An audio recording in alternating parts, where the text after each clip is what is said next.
Assalamualaikum warahmatullahi wabarakatuh. Waalaikumsalam warahmatullahi wabarakatuh. Ibu kedengeran nggak ya di bawah ya? Nyauh di bawah suaranya. Assalamualaikum warahmatullahi wabarakatuh.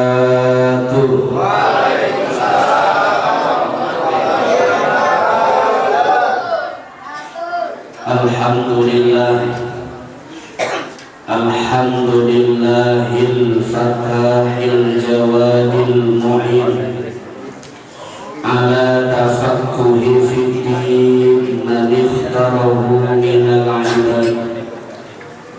Ashhadu an la ilaha illallah wahdahu la syarika lah wa ashhadu anna sayyidana wa nabiyyana Muhammadan abduhu wa rasuluh. Allahumma salli wa sallim wa barik ala sayyidina wa habibina wa syafi'ina wa maulana Muhammadin wa ala alihi wa ashabihi wa azwajihi wa dhurriyyatihi ajma'in. Rabbi shrah li sadri wa yassir li amri wahlul 'uqdatam min lisani yafqahu qawli. Rabbi zidna ilman nafi'a warzuqna fahman jayyidan fil laili wan nahar. Allahumma faqihna fid din wa 'allimna ta'wil. Allahumma bika asbahna wa bika amsayna wa bika nahya wa bika namut wa ilaikal nusyur. Amma ba'd. Faqad qala Allah ta'ala fi muhkami tanzilih, a'udzu billahi minasy syaithanir rajim. Bismillahirrahmanirrahim. Qul bi fadlillah wa bi rahmatihi fabidzalika falyafrahu huwa khairum mimma yajma'un. Wa qala ta'ala aidan 'azza min qail wa ma arsalnaka illa rahmatan lil alamin. Bocah macam-macam tuh bocah we. Kalau makanan udah keluarin begitu tuh. Bawanya ngikut aja enggak tuh. Dengerin dulu ya. Iya aja lu. Wa qala Rasulullah sallallahu alaihi wasallam, idza marartum bi riyadil jannah fartamu.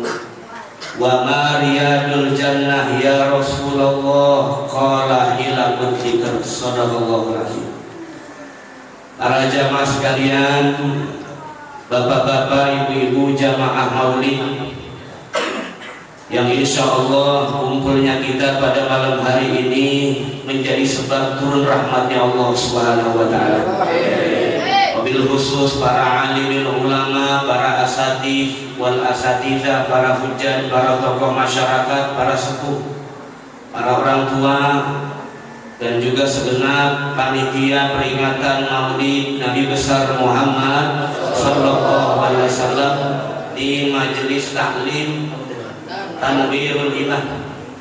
Wabil khusus yang sama-sama kami muliakan dan kami hormati guru kita Al-Mukarram wal Muhtaram Bapak Kiai Haji Ahmad Nawawi matahullah bidulaya. Kita doakan mudah-mudahan guru kita senantiasa diberkahi usianya Allah Subhanahu wa ta'ala.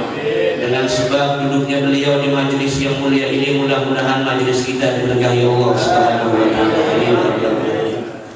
Dan juga sahibul majlis yang saya hormati, wabil khusus pembina majelis taklim Tanwirul Iman, guru kita Ustaz Haji Yahya Hashim. Mudah-mudahan diberkahi Allah usianya. Rezekinya banyak. Beli mobil 3 biji. Kawin lagi mau nggak? Apa aja amin lagi ya?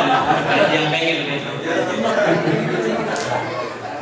Dan juga sahabat saya Al-Mukarram Ustaz Rudi Wahyudi SPDI, ada ini. Dan juga paman saya manggilnya harusnya Al-Mukarram Ustaz Bustami Encing. Dan juga yang tidak saya bisa sebutkan satu persatu para asatidz yang hadir, kita doakan guru-guru kita yang hadir, mudah-mudahan usianya diberkahi Allah Subhanahu wa taala, rumah tangganya diberkahi Allah Subhanahu wa taala, dan ilmunya diberkahi Allah Subhanahu wa taala. Amin ya rabbal alamin. Segenap jajaran panitia peringatan Maulid yang tidak bisa saya sebutkan satu persatu, mobil khusus ketua Haji Subhan ya, yang anaknya dan juga tim hadro presenter kita,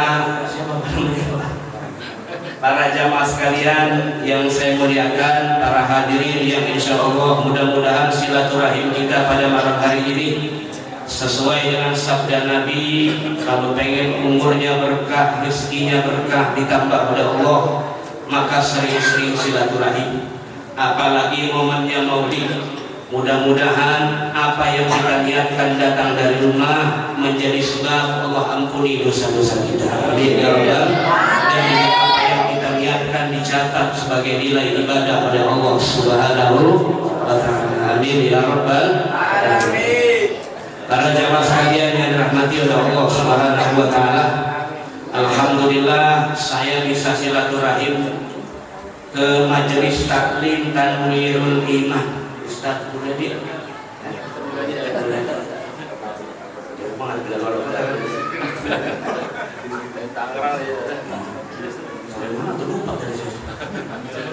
alhamdulillah bisa silaturahim ke tempat yang mulia ini. Mudah-mudahan apalagi di majelis ilmu, kata Rasulullah, kalau ada majelis ilmu, majelis zikir, kalau kamu lewat majelis ilmu, majelis zikir, fartamu, maka mampir. Karena salah satu sebab turun rahmatnya Allah di mana ada majelis ilmu, ada majelis taklim, di dalamnya zikir, ingat kepada Allah, berselawat kepada Nabi besar Muhammad sallallahu alaihi wasallam. Inilah yang dijanjikan Allah dalam Al-Qur'an, walau anna ahlal qura amanu wattaqau la fatahna alaihim barakatim minas sama. Kalau satu kampung, satu negeri, satu daerah semuanya beriman kepada Allah, hum yadhkurunallah, mereka ingat kepada Allah Subhanahu wa taala, imma fi salatihim au fi siyamihim au fi zakatihim, atau ibadah-ibadah yang lainnya, insya Allah turun berkah dari Allah Subhanahu wa taala. Maka jangan pernah jauh dari majelis ilmu. Ini para jamaah sekalian rahmati Allah Subhanahu wa taala. Malam ini kita memperingati manusia yang paling dicintai Allah, yaitu Nabi besar Muhammad. Tidak ada makhluk yang paling mulia di muka bumi ini melainkan Nabi besar Muhammad sallallahu alaihi wasallam. Kita ditakdirkan jadi umat akhir zaman, tapi spesial di hadapan Allah. Kenapa? Karena kita menjadi umat manusia yang paling dicintai oleh Allah Subhanahu.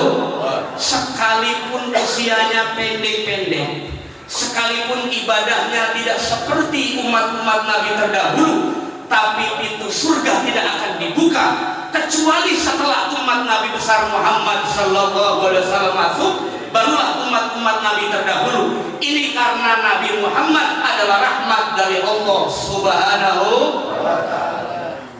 Jadi nabinya saja rahmat, begitu kata Allah dalam Al-Qur'an. Wa ma arsalnaka illa rahmatan.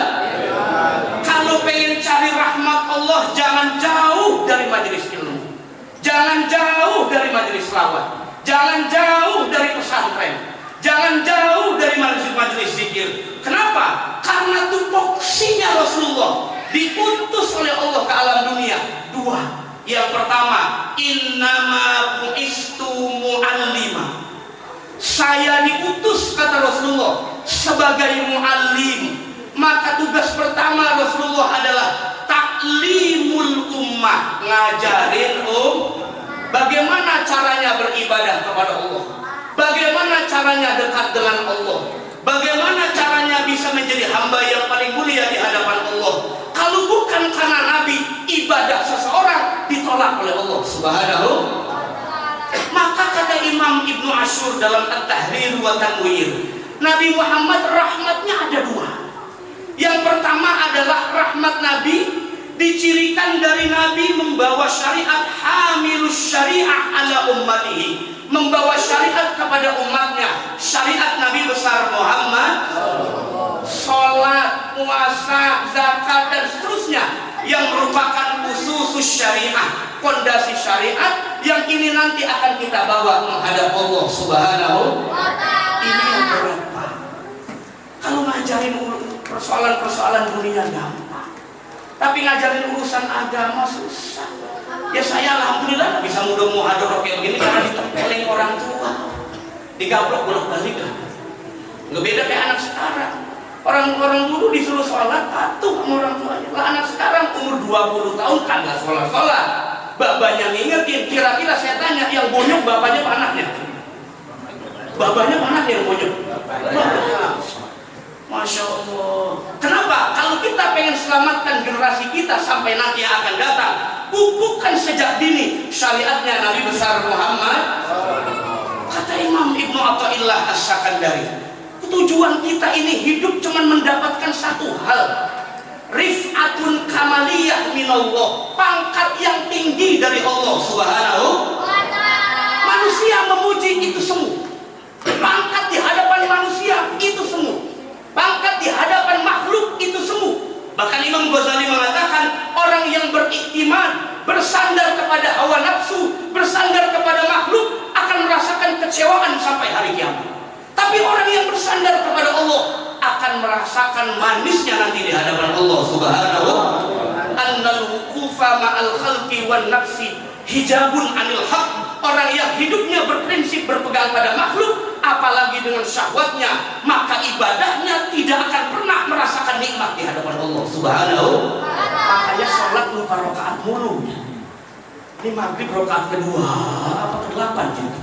Padahal sholat maghrib kemana-mana rokaatnya. Ini udah tasyahud awal apa belum? Kenapa? Yang dipikirkan lain, tawajuhnya, orientasi ibadahnya lain. Kenapa? Karena tidak mengikuti Nabi besar Muhammad. Nabi Muhammad membawa syariat, diajarkan juklak juknis ibadah. Sholat maghrib 3 rakaat, sholat isya 4 rakaat, sholat subuh 2 rakaat. Pak Ustadz, saya lagi rajin betul sholat maghrib, boleh nggak ditambah rakaatnya jadi 7? Nggak bisa, sesat dulu namanya. Biarkan dari zaman dulu sampai sekarang, dari Nabi Muhammad sampai Muhammad yang sekarang masih ada, tetap sholat maghrib 3. Masalah syarat rukun boleh saja berbeda yang begitu. Tapi kalau soal rakaat, ma'lumun minad din bid-darurah, itu qat'i, tidak boleh bergeser karena ini syariat yang baku yang dibawa oleh Nabi besar Muhammad. Anak-anak kita perlu paham. Saya juga ngajak santri di rumah, masya Allah, bapak emaknya terus di rumah kita, Pak, yang hipertensi. Nah anaknya ngaji jadi sekolah jangan untuk muus mulu palanya. Tapi kalau urusan makan paling dulu. Jadi mendidik agama itu paling susah, Pak. Sulit. Makanya ada tarbiyatul aulad ba'dal wiladah, mendidik anak maulud yang baru dilahirkan, sejak dilahirkan dari rahim orang tuanya harus ditanamkan ajaran-ajaran agama. Maka disyariatkan, diazankan di telinga. Telinganya. Jom aja dewek mana sih lo? Babanya ngajanin. Diazankan di telinga kanan dan juga dipomatkan di telinga, supaya yang pertama didengar adalah Allahu Akbar, hanya Allah yang maha. Ini penanaman iman sejak dini. Syariat itu bukan buatan Nabi. Kalau pengen dapat rahmat Allah ya sholat, kalau pengen dapat rahmat Allah ya puasa, kalau pengen dapat rahmat Allah ya zakat bagi yang mampu, kalau pengen dapat rahmat Allah ya sabar kebaitullah bagi yang mampu. Kenapa? Semua syariat Nabi di situ terdapat rahmat Allah Subhanahu. Saya secara sosial soleh, saya baik sama tetangga, saya baik antar sesama. Cuman satu kurangnya, kagak sholat. Kira-kira benar kagak? Ada lagi orang yang bilang, saudara saya, tetangga saya soleh sholatnya, nggak pernah ninggalin duha, nggak pernah pernah ninggalin tahajud. Cuman satu yang kurang, mulutnya tajam sama tetangga. Kata saya, kata dia, benar loh. Dua-duanya bagus semua. Yang paling baik itu soleh secara personal pribadi di hadapan Allah, di hadapan manusia juga soleh. Begitulah tugas Nabi yang kedua, liutammima makarimal.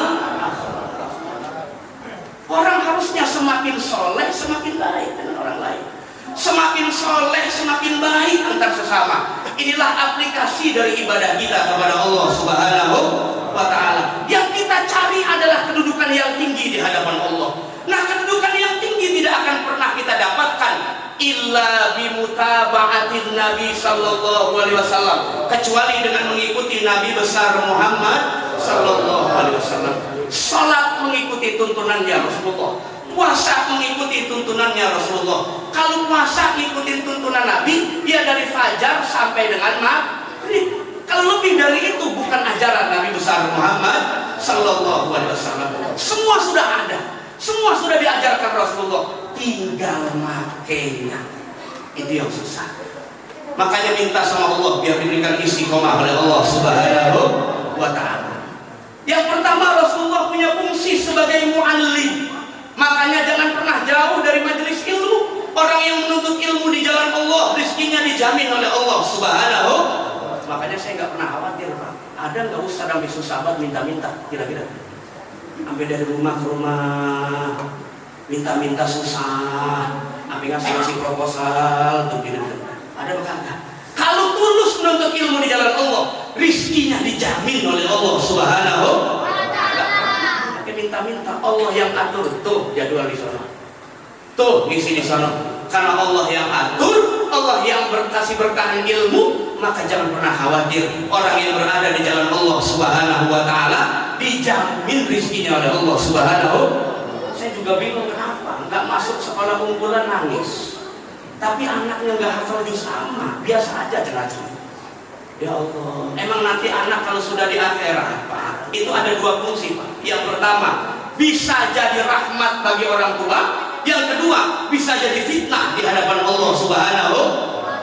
Ini anak, Pak, kalau nggak diajarkan agama sejak kecil, nanti di hadapan Allah kalau dia jadi ahli maksiat, ditanya oleh Allah, 5 lam tusalli, kenapa Anda tidak salat di alam dunia? 5 lam tasum, kenapa Anda tidak puasa di alam dunia? Jawabannya apa? Loh, saya nggak pernah diajarkan orang tua, saya nggak pernah diantarkan ke rumah kiai, saya nggak pernah diantarkan ke pondok pesantren. Jangan salahkan saya ya Allah. Panggil orang tua saya di surga, karena sebab mereka saya nggak bisa ibadah di hadapannya. Jadi fitnah di hadapan Allah Subhanahu. Nangislah kalau nggak bisa baca Quran, nangislah kalau nggak bisa ngaji, nangislah kalau nggak bisa mendoakan orang tua. Coba anak-anak baca Rabbi fil apa? Rabbi filli wali walidayya warhamhuma kama rabbayani. Baca setiap habis sholat, setiap habis sholat.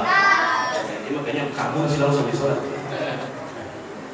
Kenapa? Karena anak yang soleh pahalanya sampai ke alam kubur untuk orang tuanya, jadi syafaat dari Allah Subhanahu.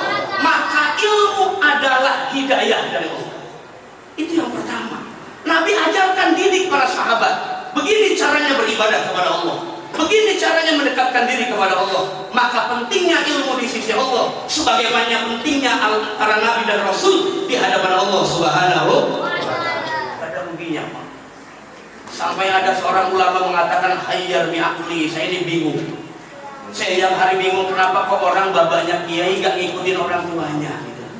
Gak ngikutin suluk orang tuanya.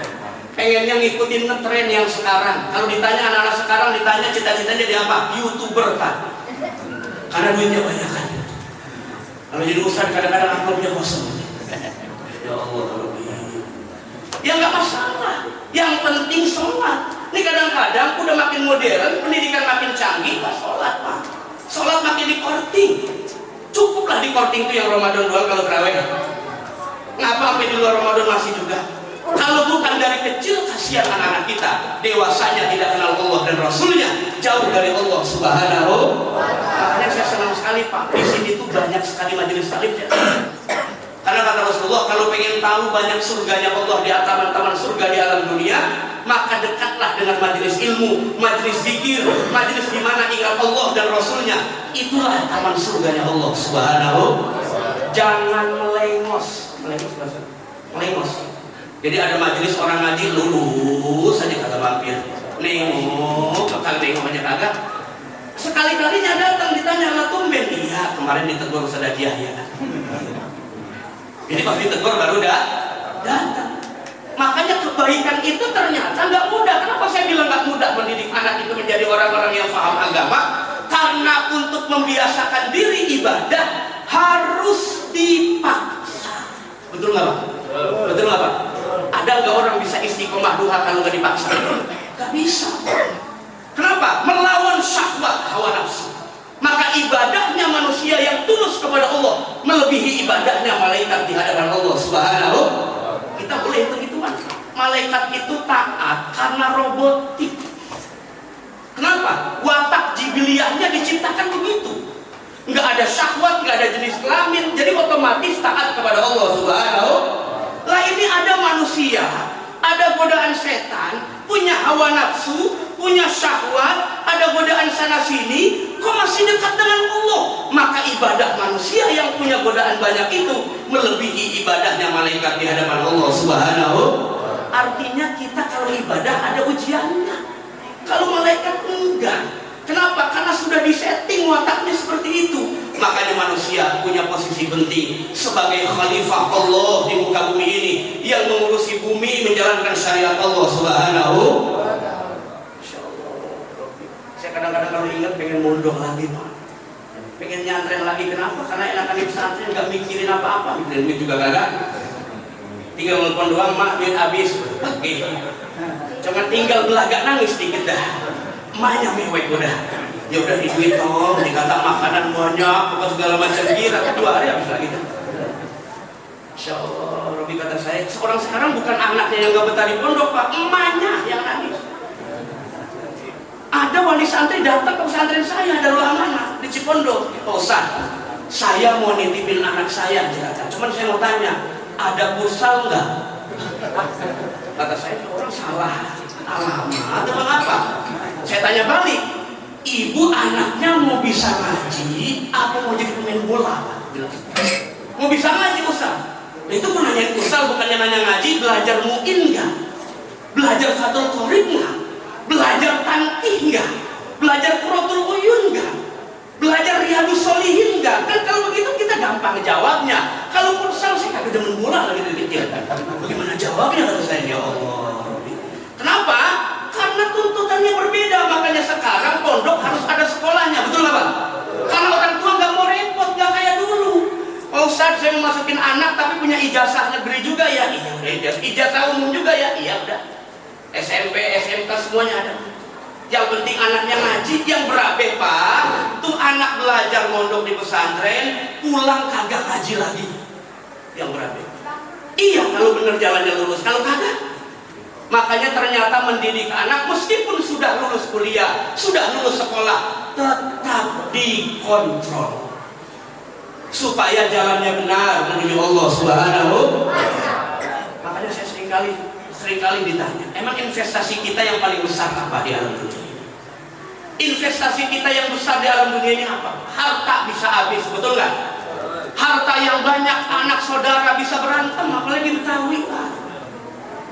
Tapi kalau warisin ilmu, insya Allah bisa hidup di masyarakat, betul nggak?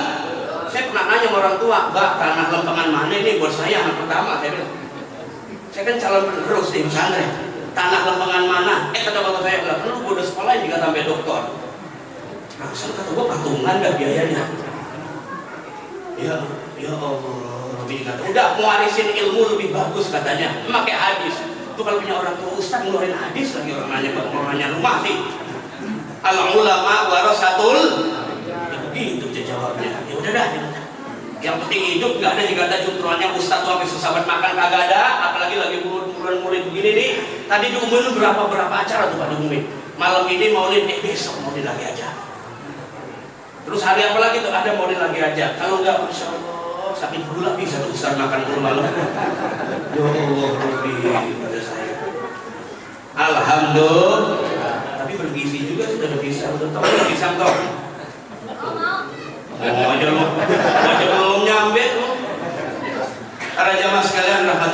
Subhanahu wa taala. Maka saya senang sekali ini majelis ilmu jadi cahaya sesuai dengan nama majelisnya. Tanwirul Iman, penerang iman. Mudah-mudahan ini di kampung kalau ada majelis ilmunya dijaga dari bahaya oleh Allah Subhanahu wa taala. Saya doakan biar berkah banyak muridnya. Amin ya rabbal alamin. Saya udah senang aja udah kalau melihat anak mudanya rebet udah senang aja Pak.